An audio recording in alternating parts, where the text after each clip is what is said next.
أما بعد فأعوذ بالله من الشيطان الرجيم بسم الله الرحمن الرحيم أحسب الناس أن يتركوا أن يقولوا آمنا وهم لا يفتنون صدق الله العظيم وبلغنا رسوله النبي الأمين الكريم ونحن على ذلك لمن الشاهدين والشاكرين والحمد لله رب العالمين. غوث اعظم کا بنے بے سرو ساما مدد قبلۂ دی مدد کعبہ دی ماں مدد بگڑ داب بلا استاد کشتی سائیں فانو شکشتہ رات کشتی بحق خواجہ عثمان ہارونی مدد دنیا معین الدین چشتی یا شفیع زمانہ زمانہ مدد نما درخائے بستراز کلید کرم کشا سربرا شاہ کریمہ دستگیرہ اشرفا حرمت روح پیمبر نظر کن سویمان. آئیے عقیدت و محبت کے ساتھ رحمت عالم نور مجسم حضور احمد مصطفیٰ محمد مصطفیٰ صلی اللہ علیہ وسلم کی بارگاہ میں قسمنا میں درود و سلام کا ہدیہ پیش کریں. پڑھے بابا مولانا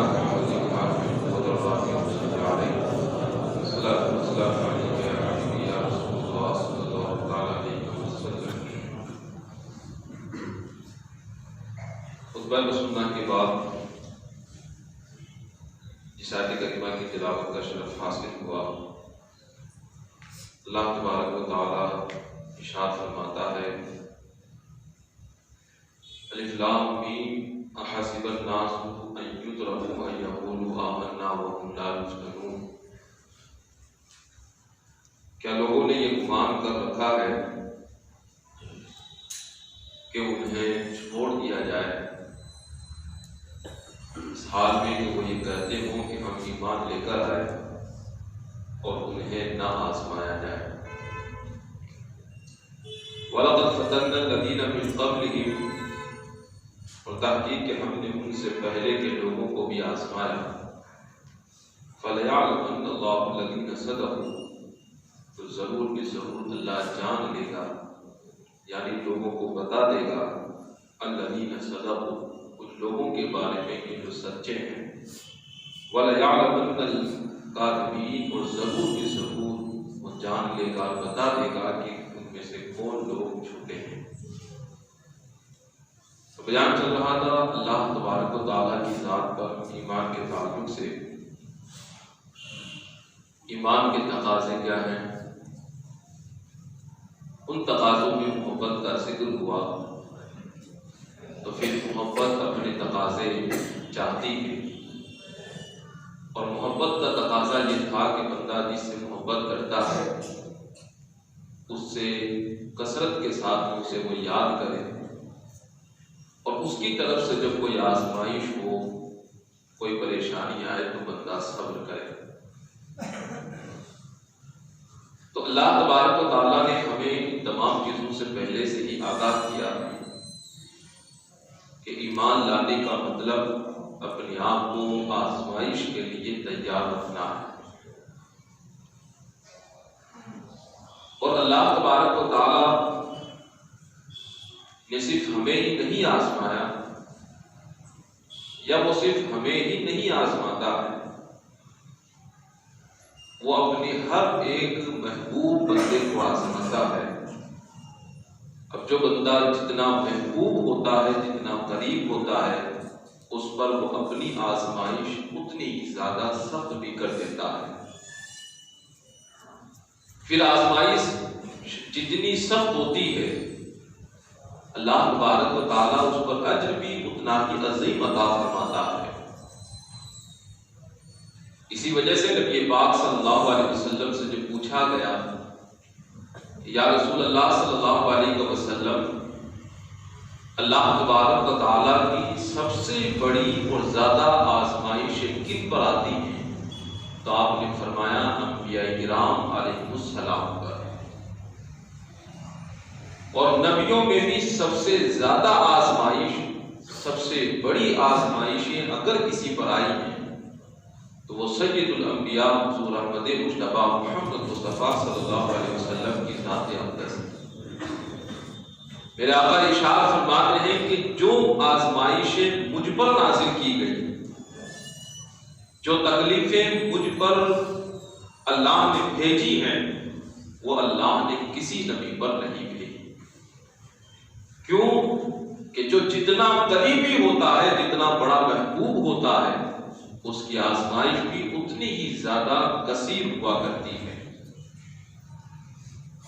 تو انبیاء کرام علیہ السلام کے تعلق سے ہم نے سنا کہ اللہ تعالیٰ نے کس طرح انہیں معصوم ہونے کے باوجود، گناہوں سے پاک و صاف ہونے کے باوجود، اپنا مقرب اور خاص بندہ ہونے کے باوجود، اسی کی اطاعت اور اسی کے حکم کی بجا آوری کرنے کے باوجود اللہ نے کس طرح کی آزمائشوں میں انہیں مبتلا فرمایا۔ انہی انبیاء کرام علیہ السلام میں جب ہم تذکرہ کریں حضرت زکریا علیہ السلام کا، تو اللہ تبارک و تعالیٰ ان کے تعلق سے ارشاد فرماتا ہے ذکر رحمت ربک عبدہ زکریا، یہ ذکر ہے تیرے رب کی رحمت کا اپنے اس بندے پر جس کا نام زکریا ہے۔ کب اذ نادى ربه نداء خفیا، جب انہوں نے آہستہ سے اپنے رب کو پکارا۔ قال ربی انی وہن العظم منی، کیا دعا کی؟ عرض کیا ہے میرے رب میری ہڈیاں کمزور ہو چکی ہیں، واشتعل الراس شیبا، سر میں بڑھاپا پھوٹ پڑا ہے، ولم اکن بدعائک ربی شقیا، اور اے میرے رب میں نے جب بھی تجھے پکارا ہے، اس سے دعا کی ہے تو کبھی میں نامراد نہیں ہوا۔ آزمائش کیا تھی کہ جوانی سے لے کر 120 سال کی عمر گزر گئی، اللہ تعالیٰ نے بے اولاد رکھ کر انہیں آزمایا۔ وہ اللہ کا نبی کہ اگر کسی کے لیے دعا کر دے تو اللہ تعالیٰ لوگوں کی خالی جولیاں پر فرما دے، کہ جن کی ایک نگاہ کرم ہو جائے اللہ تبارک و تعالیٰ اس گھر کو اولاد کی آوازوں سے، اولاد کی چہل پہل سے اللہ اسے بھر دے، آباد فرما دے۔ وہ نبی اتنے سالوں سے بے اولاد رہے، اللہ کی طرف سے آزمائشیں آتی رہی، اللہ کے نبی ہیں لیکن خاندان کے لوگ ہی آپ سے متنفر، آپ کے دشمن اور آپ کی حاسد بنے ہوئے پڑے ہیں۔ جدھر دیکھو ادھر ہی فسادی لوگ ہیں، انتظار میں ہیں کہ کب حضرت زکریا اس دنیا سے پردہ فرمائیں اور کب ہم ان کی گدی کو سنبھالیں، اور پھر ہم ان کی گدی کو سنبھالنے کے بعد پھر ہم اپنی مرضی اور اپنے من کے مطابق احکامات دیں گے، لوگوں کو اپنی مرضی کے مطابق شریعت سکھائیں گے، خوب لوگوں سے ہم مال و متاع اور سامان اور تحفے، تحائف اور نذرانے وصول کریں گے۔ بظاہر تو ہر ایک بڑی مسکراہٹ کے ساتھ ملتا تھا، لیکن وہ لوگ باطن آستین کے سانپ بنے ہوئے تھے، اور ایسے لوگ تھے جو حسد اور نفاق کے مرض میں مبتلا تھے۔ ضرورت تھی کہ ایک وارث ہو جو میرے بعد دین اسلام کی، اللہ کے اس دین کی اشاعت کا کام کرے اور اس ذمہ داری کو نبھائے، لیکن کبھی دعا نہیں کی۔ اللہ کی طرف سے اس آزمائش پر صبر کرتے رہے۔ 120 سال کی عمر پر جب آزمائش مکمل ہوئی، اللہ تعالیٰ نے فرمایا زکریا تم اپنے امتحان میں کامیاب ہو گئے، تم پاس ہو گئے، آج تم اپنی اس کامیابی پر جو ہم سے مانگو گے ہم تمہیں عطا فرمائیں گے۔ تو جب انہیں یہ بشارت دی گئی، مانگنے کی اجازت دی گئی، جب تحفے کے لیے کہا گیا، تو اس وقت حضرت زکریا علیہ السلام نے اپنے لیے کچھ نہیں مانگا بھی تو اللہ کے کلمے کے لیے، اس کے دین کی نشر و اشاعت کے لیے ایک اولاد مانگی، ایک لڑکا مانگا۔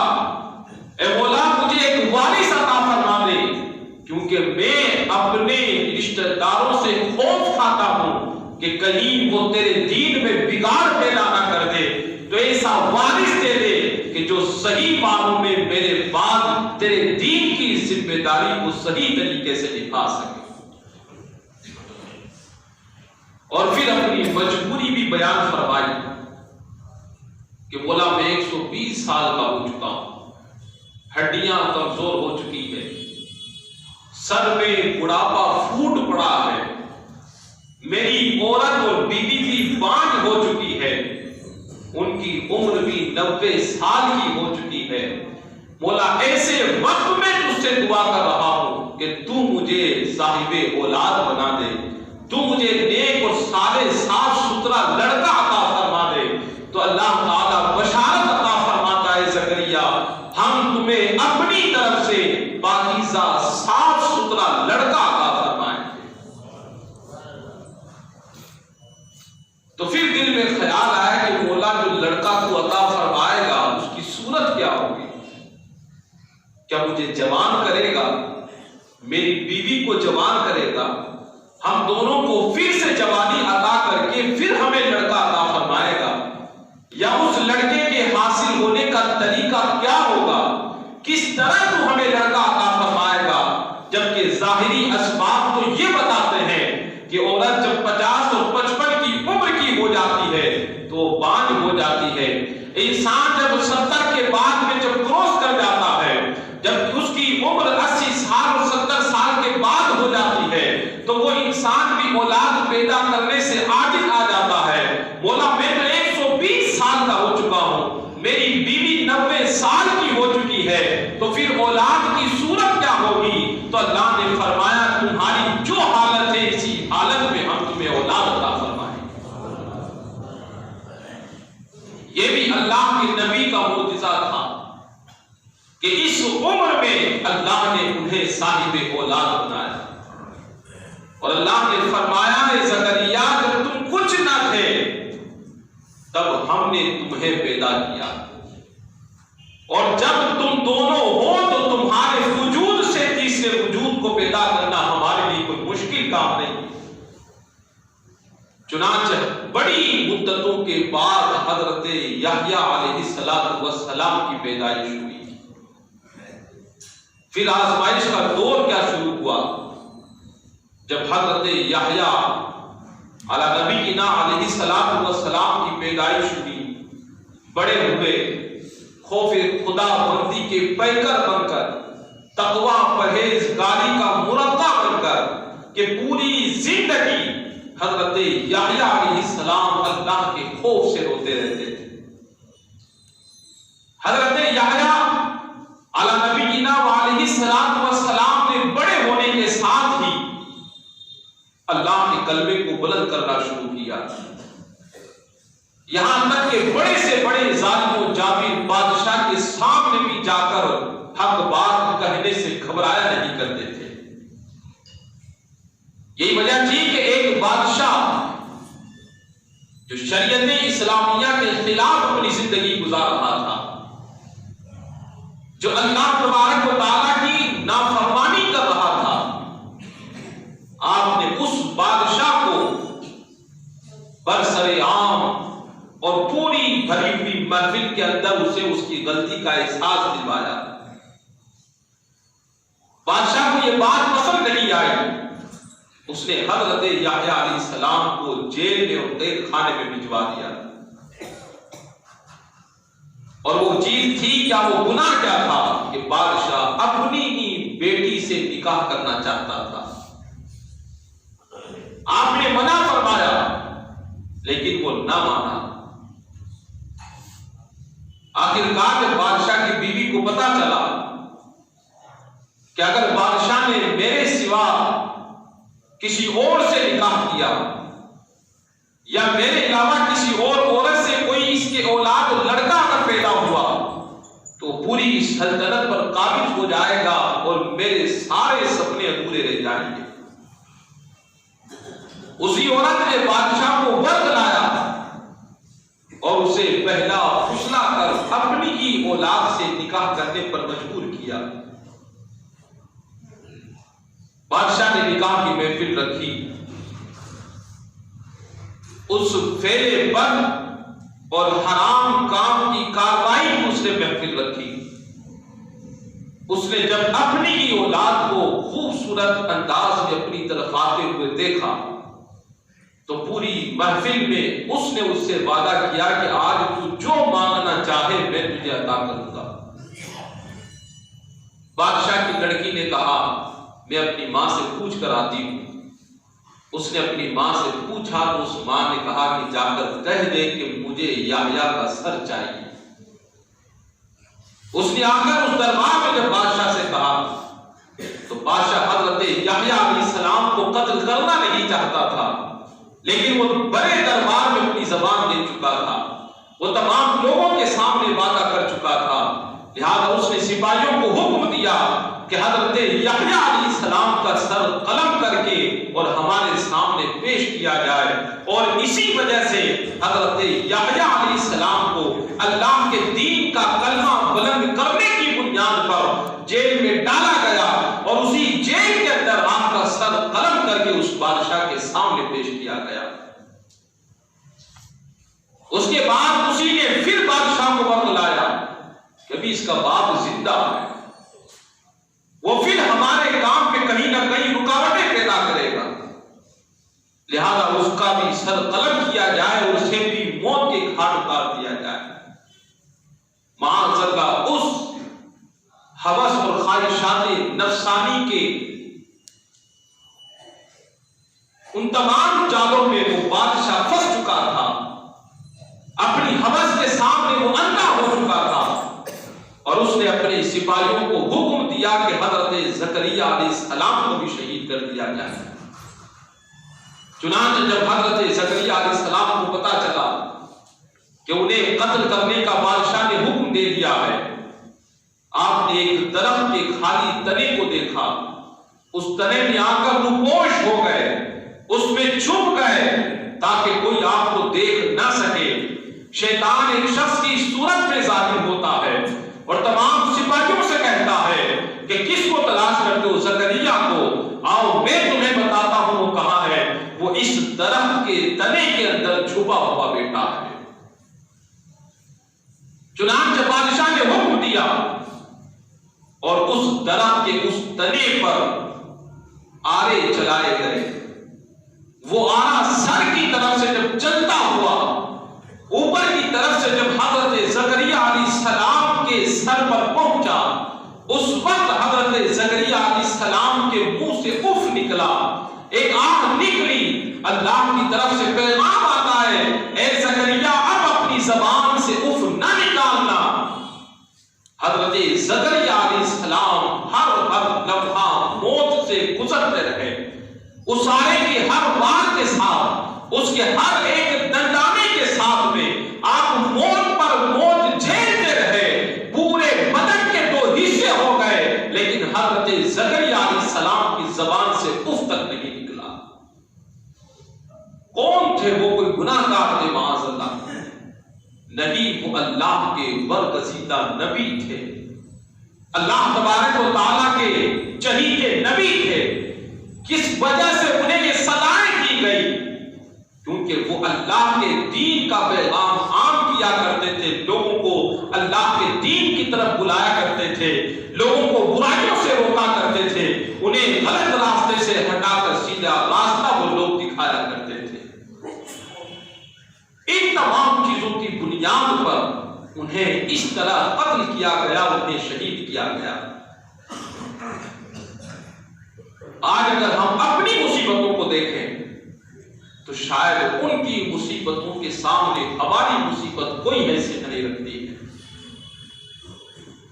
اللہ کے پیارے حبیب صلی اللہ علیہ وسلم کی حیات طیبہ کی اگر ہم بات کریں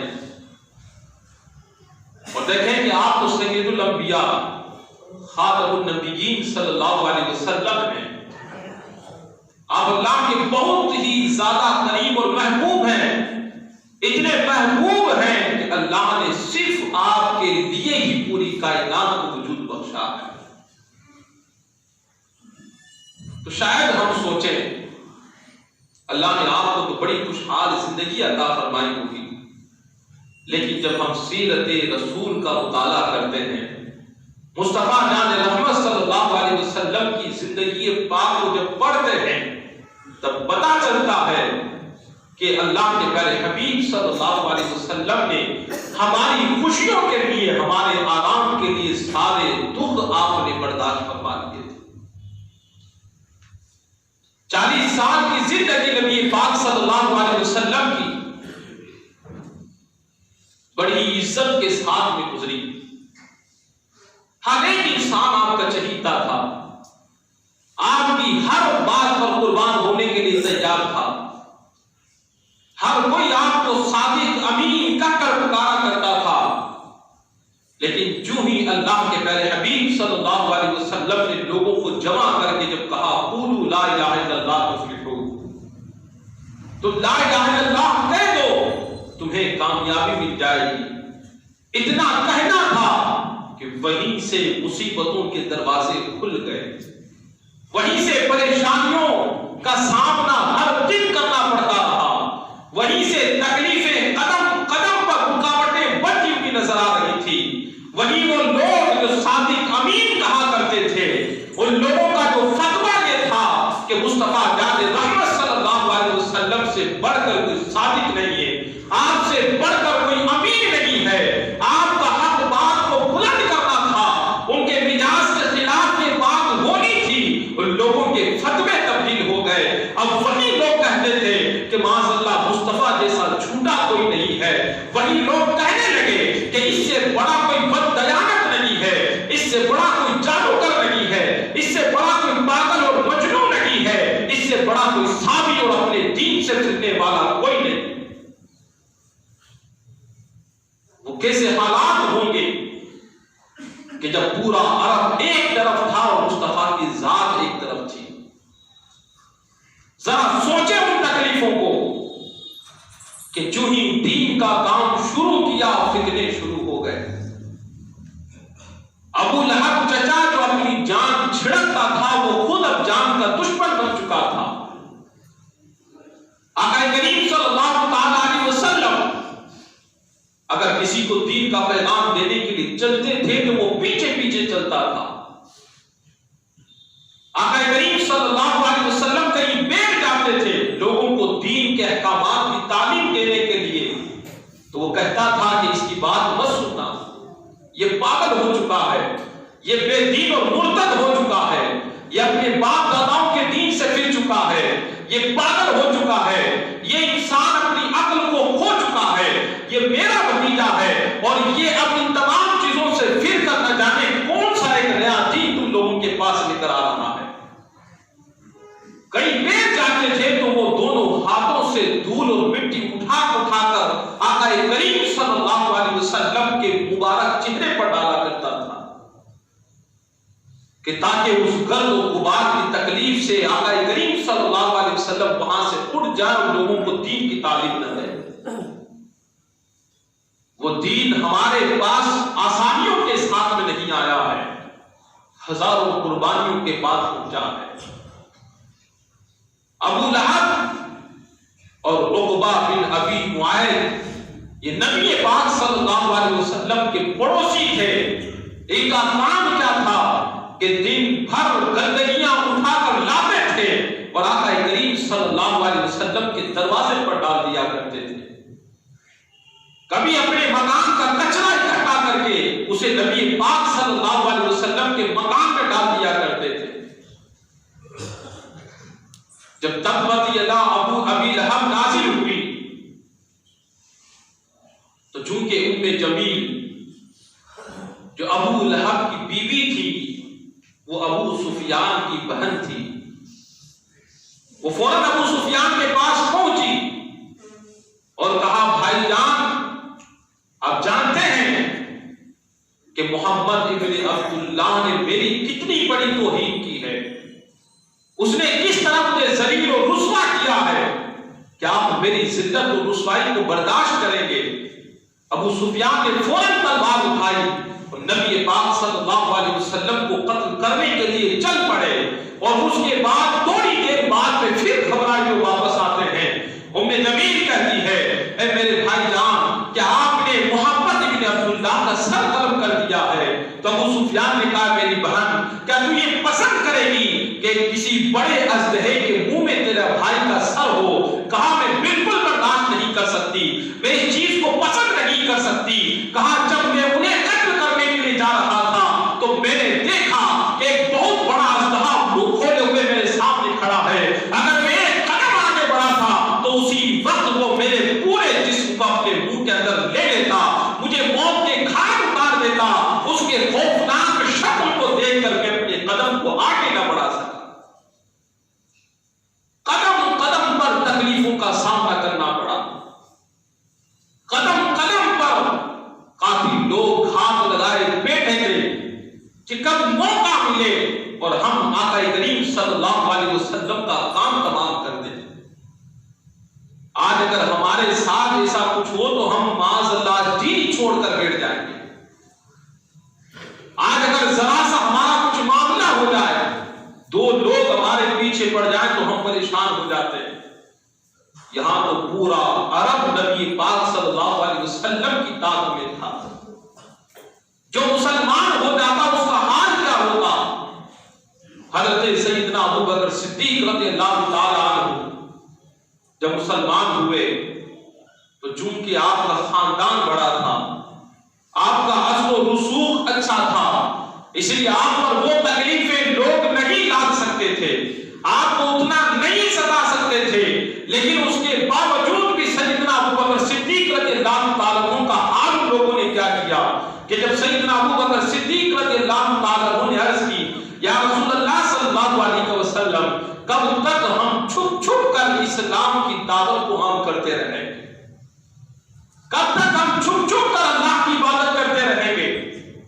آپ اجازت دیں تاکہ ہم کھل کر اللہ کی عبادت کریں، کھل کر ہم اللہ کے دین کے پیغام کو عام کریں.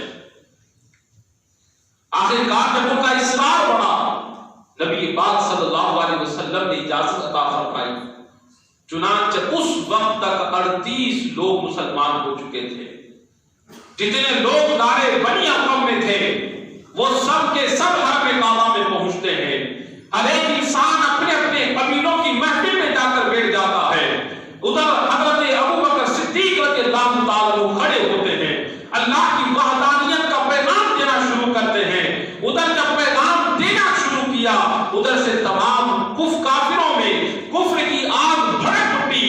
ہر ایک نے اپنے قبیلے کے ان تمام مسلمانوں کو مارنا شروع کیا، یہاں تک کہ سب لوگ ابو بکر صدیق پر ٹوٹ پڑے، لاکھوں سے مارا گیا، یہاں تک کہ انہیں بڑی بھاری بھرکم جوتیوں سے ان کے چہرے پر ضربیں لگائی گئی، اور اس طرح کافر ان کے پیٹ پر کھڑے ہو کر کودنے لگے. اگر کسی انسان کے پیٹ پر اگر کوئی بچہ ذرا سا پاؤں رکھے تو اس انسان کی حالت دیگر کو ہو جاتی ہے. وہاں حالات ایسے تھے کہ بڑے بھاری بھرکم جسم والے کافر سیدنا ابو بکر صدیق کے جسم پر کود رہے تھے.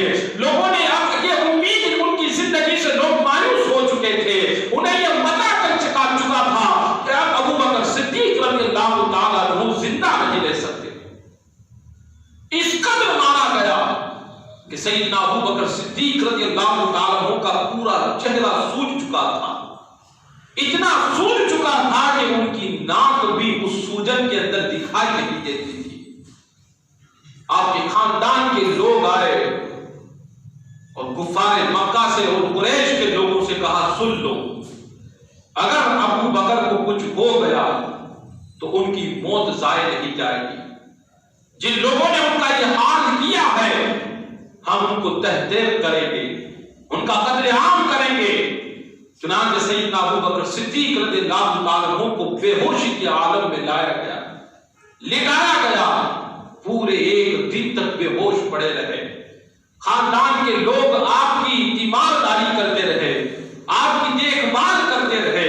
جب سیدنا ابو بکر صدیق رضی اللہ تعالیٰ عنہ کو ہوش آیا تو سب سے پہلا کلمہ جو زبان سے نکلا وہ یہی تھا کہ میرے آقا کیسے ہیں، نبی پاک صلی اللہ علیہ وسلم کیسے ہیں، میرے بارے میں مت پوچھو کہ میں کیسا ہوں، میں تو تب اچھا ہوں اگر میرے آقا سلامت ہے تو ابو بکر بھی سلامت ہے۔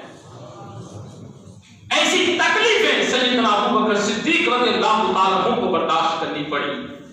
اگر حضرت بلال کی زندگی کو لیں تو ان کی پوری زندگی تکلیفوں کا ایک مرکز بن چکی تھی۔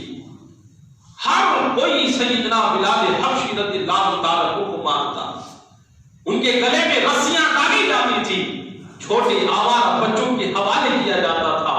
وہ حضرت بلال حبشی کو کبھی رسیاں ان کے گلے میں ڈال کر زمین پر پٹک کر کھینچتے تھے، کبھی مدینے کی گلیوں میں جس طرح جانوروں کو پھرایا جاتا ہے اس طرح حضرت بلال حبشی کو پھرایا کرتے تھے۔ کبھی آپ کا آقا اور کافر امیہ بن خلف آپ کو ننگے پیٹ زمین پر لیٹا دیا کرتا تھا، کبھی عرب کے ریگستان میں لیٹاتا تھا، کبھی عرب کے سنگلاخ پہاڑیوں پر اور گرم پتھروں پر لیٹا دیا کرتا تھا، اور عرب کے گرمی کا وہ حال تھا، راوی روایت کرتے ہیں کہ اس وقت کے پتھر اور کنکروں کی گرمی کا عالم یہ ہوتا تھا کہ اگر کچے گوشت کو ان پتھروں پر رکھ دیا جائے تو عرب کی گرمی ان گرم پتھروں اور اس کچے گوشت کو چند ہی لمحوں کے اندر پکا کر تیار کر دیا کرتی تھی۔ ایسی گرمی کے ماحول میں ایسے گرم پتھروں پر انہیں ننگی پیٹھ لٹایا جاتا، ان کے سینے پر ان کے پیٹ پر بھاری پتھر رکھے جاتے تھے، انہیں کوڑوں سے مارا جاتا تھا، ان کے زخموں پر نمک اور مرچیاں ڈالی جاتی تھی، کبھی ان کا گلا دبایا جاتا تھا، یہاں تک کہ دم گھٹنے سے وہ بے ہوش ہو کر گر جایا کرتے تھے۔ لیکن پھر بھی زبان پر ایک ہی نعرہ تھا، احد احد، میرا رب ایک ہے، میرا رب ایک ہے۔ یہ مصیبتیں انہیں اس دین سے پھیر نہ سکی، اللہ کی وحدانیت کے اقرار سے موڑ نہ سکی کہ آج ہم میں سے کسی کے ساتھ اگر ایسا ہو تو اس کا کیا حال ہوگا۔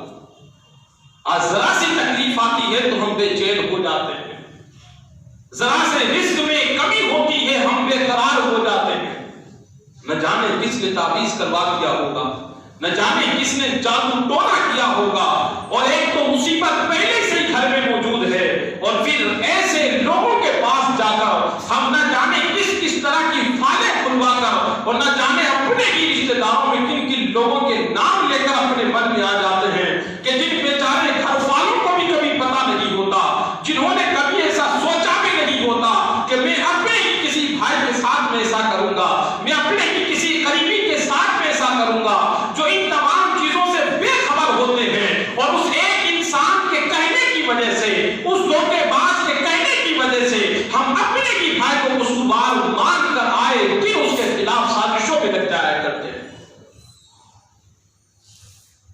ایک تو کاروبار کی پریشانی الگ، دوسری گھر کے اندر کھانا جنگی چھڑ جاتی ہے، بھائی بھائی کو دیکھ کر غصہ ہوتا ہے، اس بیچارے کو پتہ ہی نہیں کہ یہ غصہ کیوں ہے، اور یہ اپنے دل میں انتقام کے آگ کے شعلے لیے بیٹھا ہے کہ کب مجھے موقع ملے اب میں اسے برباد کروں گا، اب میں اسے تباہ کروں گا۔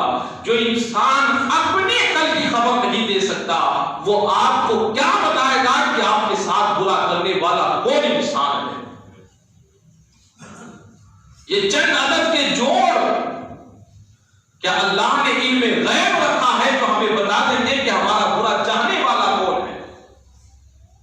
آج ہر کوئی آتا ہے فال کھولو، فال کیا ہے؟ اسلام میں اس فال کی کوئی حیثیت نہیں ہوتی ہے، اس فال کی بنیاد پر آپ کسی کو قصوروار نہیں ٹھہرا سکتے، اس فال کی بنیاد پر آپ کسی چیز کا حتمی یقینی فیصلہ نہیں کر سکتے، اس فال کی بنیاد پر آپ کسی بھی انسان کو مجرم قرار نہیں دے سکتے۔ یہاں تک کہ جو حاضرات لوگوں کو آتے ہیں، کسی کو حاضری آتی ہے، کسی کو حاضرات بٹھایا جاتا ہے، وہ ہوا کرتا. آج لوگ کہتے ہیں فلاں حاضری میں اس کا نام آ گیا, اس نے کہا کہ ایسا ایسا. اب ہمیں پتا چل گیا کہ ہم پر کس نے کروایا ہے, ہمیں پتا چل گیا ہمارا دشمن کون ہے. کیا حیثیت ہے اس حاضری کی اسلام میں؟ کیا اسلام نے اس کو دلیل بنایا؟ کیا اسلام نے اس کی بات کو معتبر مانا؟ کیا اسلام اور قرآن و سنت میں اس کی بات کا اعتبار کیا گیا ہے کہ نہیں کیا گیا ہے؟ ہمیں کوئی پتا نہیں. وہ کون ہوتا ہے حاضری والا؟ وہ جنات ہوتے ہیں, وہ شیاطین ہوتے ہیں جو ہمارے درمیان فتنہ پیدا کرنے کے لیے, لڑائی جھگڑا پیدا کرنے کے لیے, مزے لینے کے لیے وہ اس طرح کے نام بتا کر ہمیں آپس میں لڑوا کر خود دیکھ کر مزے لینے والے لوگ ہوتے ہیں. لہذا سب سے بڑی جو حاضری, سب سے بڑا جادو جو ہے نا وہ ہمارا نفس ہے, ہماری بدعمالیاں ہیں, ہماری بد اخلاقیاں, بد کرداریاں ہیں, ہمارے خود کے وہ رویے ہیں کہ جن کی بنیاد پر ہم خود ہی آپس میں بڑھتے ہوئے چلے جا رہے ہیں, دوریاں بڑھتی ہوئی چلی جا رہی اور ہم خود ہی ایک دوسرے کے دشمن بنے بیٹھے ہیں. قربانیاں ان صحابہ کرام نے دی ہے, پریشانیاں انہوں نے جھیلی ہے. شیب ابی طالب میں 3 سال میرے آقا نے گزارے, تمام مسلمانوں نے 3 سال گزارے شیب ابی طالب کے اندر, قید رہ کر, محصور رہ کر. لاک ڈاؤن جب چلا, کتنے مہینے, 3 مہینے, 4 مہینے, 5 مہینے, لیکن کس طرح چلا کہ ہمارے گھر میں کھانے پینے کا سامان تھا, نہیں تھا تو ہمیں اجازت تھی کہ ہم لے کر آ سکتے تھے, اس کی بھی حیثیت نہیں تھی تو تھے لوگ ہماری مدد کرنے والے, لیکن شیب ابی طالب کے کوئی مددگار نہیں تھا. کافروں نے چاروں طرف پہرے دار بٹھا رکھے تھے, کسی کے پاس کھانے کو کچھ نہیں تھا, بچے راتوں کو بل بلاتے تھے, روتے تھے اور شیب ابی طالب کی وادیاں گونج جایا کرتی تھی. حالات یہ آ چکے تھے کہ چمڑوں کو جلا کر اس کی رات پانی میں کھول کر پیا کرتے تھے, درختوں کے پتے کھا کر ان کے ہونٹ سوج چکے تھے, درختوں کی ڈالیاں کھانے کی نوبت آ گئی, ان کی چھال وغیرہ کو نکال کر اسے چبا کر اسے چوستے تھے تو کچھ ہمت مل جایا کرتی تھی. وہ کٹھن حالات شیب ابی طالب نے آقا کریم صلی اللہ علیہ وسلم نے گزارے. موت کا خطرہ اتنا تھا کہ حضرت ابو طالب رات کو ایک بستر پر سرکار کو سلایا کرتے تھے. جب سب لوگ سو جاتے تھے تو رات میں چپ چاپ سرکار کو وہاں سے اٹھا کر کہیں اور جگہ پر سلایا کرتے تھے اور سرکار کے بستر پر اپنے بھائیوں اور اپنے بیٹوں میں سے کسی اور کو سلا دیا کرتے تھے. ہر طرف کافی لوگ اس طاق میں لگے رہتے تھے کہ کب موقع ملے اور ہم مصطفیٰ جان رحمت صلی اللہ علیہ وسلم کا معاذ اللہ خاتمہ کر دیں. جتنے تاجر لوگ باہر سے آتے تھے, پابندیاں لگائی گئی کہ کوئی بھی جا کر شیب ابی طالب کے لوگوں سے لین دین نہیں کرے گا, نہ ان سے نکاح کوئی کرے گا, نہ ان کے پاس کوئی پانی پہنچائے گا, نہ ان کے پاس کوئی کھانا پہنچائے گا, نہ کوئی تاجر ان کے پاس کسی طرح کا کوئی مال بیچے گا. یہاں تک کہ کوئی تاجر اگر جرات کرتا تو اسے کہا جاتا ہے کہ بڑا چڑھا کر 10 گنا 20 گنا دام اور ریٹ ان کو بتایا کر, یہ لوگ نہیں لے سکیں گے. اور جب وہ 1 روپے کی چیز کے 50 روپے بتاتے تھے تو وہ لوگ اپنی غربت کی بنیاد پر اس سامان کو خرید نہیں پاتے تھے. اور کافر لوگ اپنے اناد میں اور حسد میں اور مصطفیٰ جان رحمت صلی اللہ علیہ وسلم کی دشمنی میں اتنے سخت ہو چکے تھے, وہ تاجروں سے کہتے تھے کہ جتنے دام تو بتائے گا اتنا دام تیرا ہم ضائع نہیں جانے دیں گے, جتنی ریٹ تو بتائے گا اتنی ریٹ میں ہم تیرا سامان خریدنے والے ہوں گے. 3-4 مہینوں میں ہم لوگوں کی حالت خراب ہو گئی. سوچے وہ 3 سال کا عرصہ کیسے گزرا ہوگا, کیسے حالات میں گزرا ہوگا.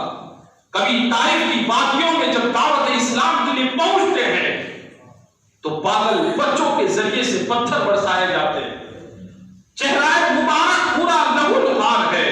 تھک ہار کر جب میرے آقا بیٹھنے کی کوشش کرتے تھے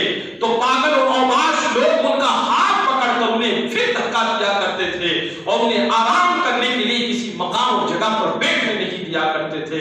آج یہ تکلیف کیا ہمارے ساتھ بیتی ہے؟ ہرگز نہیں. کبھی غزوہ احد میں مصطفیٰ جان رحمت صلی اللہ علیہ وسلم کے چہرہ مبارک کو زخمی کیا گیا. کبھی مدینہ منورہ میں لوگوں نے اپنے لوگوں کو سازشوں کے تحت مصطفیٰ جان رحمت صلی اللہ علیہ وسلم کو قتل کرنے کے لیے بھیجا. کبھی رات کو مدینے پر حملے ہوتے تھے، کبھی شب خون مارا جاتا تھا، مسلمانوں کو قدم قدم پر پریشان کیا جاتا تھا. کبھی یہودی اپنی سازشیں چلتے تھے، کبھی عیسائی اپنی سازشیں چلتے تھے، کبھی منافق لوگ اپنی سازشوں کے ذریعے سے اسلام کو نقصان پہنچانے کی کوششیں کیا کرتے تھے. اتنا سب کچھ ہونے کے بعد بھی آقا کریم صلی اللہ علیہ وسلم نے صبر کا دامن نہیں چھوڑا. اور آج ہم ذرا سا پریشان ہوتے ہیں تو شکوہ شکایت شروع ہو جاتا ہے. اللہ تو ہماری سنتے ہی نہیں. اللہ تو ہمیں معاذ اللہ اس طرح کی باتیں اپنی زبان سے نکالتے کہ کافر ہو جائے انسان. لیکن ایک سوال یہ پیدا ہوتا ہے کہ آخر جب ہم حق پر ہیں، جب صحابہ کرام حق پر تھے، تو پھر آخر رب نے مدد کیوں نہیں فرمائی؟ کیوں آزمائشوں میں مبتلا رکھا؟ کیونکہ میرا رب جانتا ہے کہ یہ تمہارے آرام کے دن نہیں ہے، تمہارے ایگزام اور امتحان کا دن ہے. اور اللہ فرماتا وَلَنَبْلُوَنَّكُمْ، ضرور ہم تمہیں آزمائیں گے. بِشَيْءٍ مِّنَ الْخَوْفِ، کبھی خوف سے ڈرا کر، وَالْجُوعِ، کبھی بھوک سے، وَنَقْصٍ مِّنَ الْأَمْوَالِ وَالْأَنفُسِ وَالثَّمَرَاتِ، کبھی تمہارے مالوں میں کمی کریں گے، کبھی تمہاری اولاد میں کمی کریں گے، کبھی تمہارے پھلوں میں کمی کریں گے. ہر اعتبار سے ہم تمہیں آزمائیں گے. وَبَشِّرِ الصَّابِرِينَ، جب تم صبر کرتے ہوئے کامیاب ہو جاؤ گے تو ہم تمہیں بشارت دیں گے. کن صبر کرنے والوں کو؟ کون ہے وہ لوگ جو صبر کرنے والے ہیں؟ الذین اذا اصابتهم مصیبہ، وہ لوگ ہیں کہ جب بھی انہیں کوئی مصیبت پہنچتی ہے قالوا انا للہ و انا الیہ راجعون، ہم تو اللہ کے ہیں، جو کچھ اس نے دیا وہ بھی اس کا ہے، وہ ہمارے ساتھ جو چاہے کرے، ہمیں تو اسی کی طرف لوٹ کر جانا. یہ صبر کرنے والے جب لوگ ہوتے ہیں تو اللہ نام کیا دیتا ہے؟ اولئک علیہم صلوات من ربہم ورحمہ. یہی وہ لوگ ہیں کہ جن پر اللہ اپنی رحمتیں نازل فرماتا ہے، اللہ تعالیٰ اپنی ان پر درود بھیجتا ہے، اللہ اپنی مغفرتوں کی بارشیں نازل فرماتا ہے. وہ اولئک هم المہتدون، اور اللہ بشارت دیتا ہے کہ یہی لوگ ہدایت یافتہ لوگ ہوا کرتے ہیں. حضرت خباب بن عرط رضی اللہ تعالیٰ عنہ جب مسلمان ہوئے تو آپ ایک آزاد گھر سے تعلق رکھتے تھے، آزاد کے غلام نہیں تھے، لیکن بچپن میں کسی نے آپ کو پکڑ کر غلام بنا کر لوگوں کو بیچ دیا. جب بیچا تو ایک کسی لوہار نے آپ کو خریدا اور آپ لوہاری کا کام کرتے تھے. جب اس لوہار کی بیوی اور حضرت خباب بن عرط کی مالکہ کو جب پتا چلا کہ آپ مسلمان ہو چکے ہیں تو پتا ہے وہ کیا کرتی تھی؟ آگ کا انگارہ گرم کرتی تھی اور اس آگ کے دہکتے ہوئے انگارے کو آپ کے سر کے اوپر رکھ دیا کرتی تھی.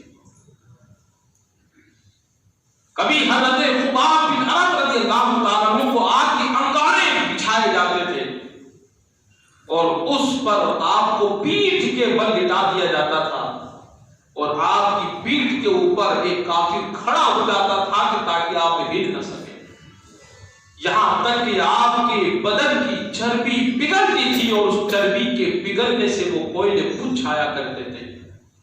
ذرا تصور کریں کہ وہ کتنی شدید تکلیف ہوگی، کتنی بڑی آزمائش ہوگی.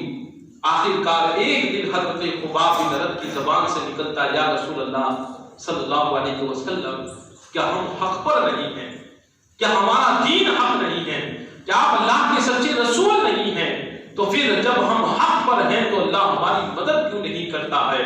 تو آقا کریم صلی اللہ علیہ وسلم ٹیک لگا کر بیٹھے ہوئے تھے، چہرہ سرخ ہو جاتا ہے.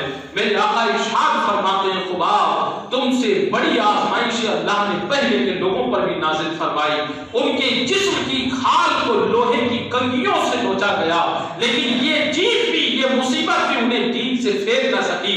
لوگوں کے سروں پر آریاں چلائی گئی اور ان کے جسم کے 2 حصے کیے گئے، مگر اس کے باوجود وہ لوگ اپنے دین سے پھر نہ سکے. انہوں نے اپنا دین نہیں چھوڑا. جیسی مصیبتیں پہلے کے لوگوں پر آئی تھی، ابھی ایسی مصیبتیں اللہ نے تم لوگوں پر تو نازل بھی نہیں فرمائی. تو یقیناً ہم آزمائش میں ہوتے ہیں. اللہ تعالیٰ آزماتا ہے اپنے بندوں کو. کیوں؟ اس لیے کہ جب ایگزام ہوتے ہیں تو جتنے نگراں ہوتے ہیں، جو ایگزام میں نگرانی کے لیے مقرر لوگ ہوتے ہیں، وہ اساتذہ بھی ہوتے ہیں، وہ کبھی ٹیچرز بھی ہوتے ہیں. وہ ایگزام سے پہلے تو ہمیں پوری تیاری کرواتے ہیں، جو پوچھتے ہیں وہ ہمیں بتاتے ہیں، لیکن جب ایگزام میں بیٹھتے ہیں تو اس کے بعد وہ ہمیں کسی بھی سوال کا جواب نہیں بتاتے. بڑی سختی کے ساتھ وہ نگرانی کرتے ہیں. جتنا بڑا امتحان ہوتا ہے، جتنی بڑی کامیابی کا مسئلہ ہوتا ہے، اس کا امتحان بھی اتنا ہی سخت ہوا کرتا ہے. اور کیوں ہوتا ہے؟ تاکہ آزمایا جائے تمہیں کہ تم واقعی اپنے قول میں، اپنی محنت میں سچے ہو کہ نہیں. تمہیں جو کامیابی دی جانے والی ہے، جو انعام تمہیں دیا جانے والا ہے، جو عہدہ اور منصب تمہیں دیا جانے والا ہے، اس عہدے اور منصب کے تم لائق ہو یا نہیں ہو، یہ امتحان یہ طے کرے گا. یہ امتحان یہ فیصلہ دے گا کہ تم واقعی اس منصب اور عہدے کے لائق بنتے ہو کہ نہیں بنتے ہو. اس لیے کوئی اس انسان کی مدد نہیں کی جاتی ہے، سب تمہارے اوپر چھوڑا جاتا ہے. تمہاری محنت کا امتحان ہے. اگر تم نے اپنی محنت کے ذریعے سے اگر پورا پرچہ حل کر لیا تو وہ جو اعلیٰ انعام ہے، جو اعلیٰ عہدہ ہے، اس کے لائق تم قرار دیے جاؤ گے، اور وہ عہدہ وہ منصب تمہیں دے دیا جائے گا. اور اگر تم فیل ہو گئے تو پھر تمہیں تمہارے اس منصب سے ہٹا دیا جائے گا. تو یہ امتحان کی گھڑیاں ہوتی ہیں جو اللہ ہمیں آزماتا ہے. لہذا ہمیں یہ چاہیے کہ اللہ کی طرف سے جو بھی آزمائشیں آتی ہیں، ہمیں ان تمام پر اللہ کی رضا چاہتے ہوئے صبر کرنا چاہیے.